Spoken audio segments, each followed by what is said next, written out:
அதிகாரம் 18. பின்பு கர்த்தர் ஆரோனை நோக்கி, நீயும் உன்னோடே கூட உன் குமாரரும் உன் தகப்பன் வம்சத்தாரும் பரிசுத்த ஸ்தலத்தை பற்றிய அக்கிரமத்தை சுமக்க வேண்டும். நீயும் உன்னோடே கூட உன் குமாரரும் உங்கள் ஆசாரிய ஊழியத்தை பற்றிய அக்கிரமத்தை சுமக்க வேண்டும்.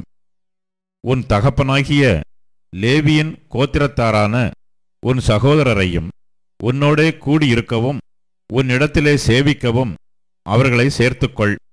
நீயும் உன் குமாரருமோ சாட்சியின் கூடாரத்துக்கு முன் ஊழியம் செய்ய கடவீர்கள். அவர்கள் உன் காவலையும் கூடாரம் அனைத்தின் காவலையும் காக்க கடவர்கள். ஆகிலும் அவர்களும் நீங்களும் சாகாதபடிக்கு அவர்கள் பரிசுத்த ஸ்தலத்தின் பனிமுட்டுக்கள் அண்டையிலும் பலிபீடத்தண்டையிலும் சேராமல் உன்னோடே கூடிக்கொண்டு கூடாரத்துக்கடுத்த எல்லா பணிவிடையையும் செய்ய ஆசரிப்பு கூடாரத்தின் காவலை காக்க கடவர்கள். அந்நியன் ஒருவனும் உங்களிடத்தில் சேரக்கூடாது. இஸ்ரவேல் புத்திரர் மேல் இனி கடுங்கோபம் வராதபடிக்கு நீங்கள் பரிசுத்த ஸ்தலத்தின் காவலையும் பலிபீடத்தின் காவலையும் காக்க கடவீர்கள். ஆசரிப்பு கூடாரத்தின் பணிவிடையை செய்ய கர்த்தருக்கு கொடுக்கப்பட்ட உங்கள் சகோதரராகிய லேவியரை நான் இஸ்ரவேல் புத்திரரிலிருந்து பிரித்து உங்களுக்கு தத்தமாக கொடுத்தேன். ஆகையால் நீயும் உன்னோடே கூட உன் குமாரரும் பலிபீடத்துக்கும் திரைக்கும் உட்புறத்துக்கும் அடுத்த எல்லாவற்றையும் செய்யும் பொருட்டு உங்கள் ஆசாரிய ஊழியத்தை காத்து சேவிக்க கடவீர்கள். உங்கள் ஆசாரிய ஊழியத்தை உங்களுக்கு தத்தமாக அருளினேன். அதை செய்யும்படி சேருகிற அந்நியன் கொலை செய்யப்பட கடவன் என்றார். பின்னும் கர்த்தர் ஆரோனை நோக்கி, இஸ்ரவேல் புத்திரர் பரிசுத்தப்படுத்துகிறவைகளிலெல்லாம் எனக்கு ஏறெடுத்து படைக்கப்படும் படைப்புகளை காத்து கொண்டிருக்கிறீர்களே, அவைகளை உனக்கு கொடுத்தேன். அபிஷேகத்தின் நிமித்தம் அவைகளை உனக்கும் உன் குமாரருக்கும் நித்திய கட்டளையாக கொடுத்தேன். மகா பரிசுத்தமானவைகளிலே அக்கினிக்கு உட்படுத்தப்படாமல் உன்னுடையதாய் இருப்பது எவையெனில், அவர்கள் எனக்கு படைக்கும் எல்லா படைப்பும் எல்லா போஜன பலியும் எல்லா பாவ நிவாரண பலியும் எல்லா குற்ற நிவாரண பலியும் உனக்கும் உன் குமாரருக்கும் பரிசுத்தமாயிருக்கும். பரிசுத்த ஸ்தலத்திலே அவைகளை புசிக்க வேண்டும். ஆண்மக்கள் யாவரும் அவைகளை புசிக்கலாம். அவைகள் உனக்கு பரிசுத்தமாயிருப்பதாக. இஸ்ரவேல் புத்திரர் ஏறெடுத்து படைக்கிறதும் அசைவாட்டுகிறதுமான அவர்களுடைய எல்லா காணிக்கைகளின் படைப்பும் உன்னுடையவைகளாயிருக்கும். அவைகளை உனக்கும் உன் குமாரருக்கும் உன் குமாரத்திகளுக்கும் நித்திய நியமமாக கொடுத்தேன். உன் வீட்டிலே சுத்தமானவர்கள் எல்லாரும் அவைகளை புசிக்கலாம்.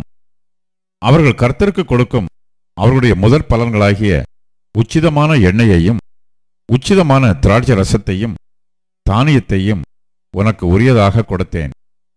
தங்கள் தேசத்தில் முதற் பழுத்த பலனில் அவர்கள் கர்த்தருக்கு கொண்டு வருவதெல்லாம் உனக்கு உரியதாகும்.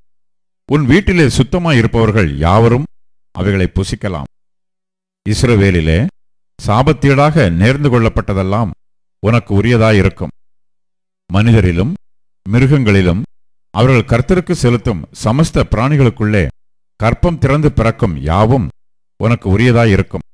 ஆனாலும் மனிதரின் முதற்பேற்றை அகத்தியமாய் மீட்க வேண்டும். தீட்டான மிருக ஜீவனின் தலையீற்றையும் மீட்க வேண்டும். மீட்க வேண்டியவைகள் 1 மாதத்திற்கு மேற்பட்டதானால் உன் மதிப்புக்கு இசைய பரிசுத்த ஸ்தலத்தின் சேக்கல் கணக்கின்படி 5 சேக்கல் பணத்தாலே அவைகளை மீட்க வேண்டும். 1 சேக்கல் 20 கேரா. மாட்டின் தலையீற்றும் செம்மறியாட்டின் தலையீற்றும் வெள்ளாட்டின் தலையீற்றுமோ மீட்கப்பட வேண்டாம். அவைகள் பரிசுத்தமானவைகள். அவைகளின் இரத்தத்தை பலிபீடத்தின் மேல் தெளித்து அவைகளின் கொழுப்பை கர்த்தருக்கு சுகந்த வாசனையான தகனமாக தகனிக்க வேண்டும். அசைவாட்டும் மார்க்கண்டத்தைப் போலும் வலது முன்னந்தொடையைப் போலும் அவைகளின் மாம்சமும் உன்னுடையதாகும்.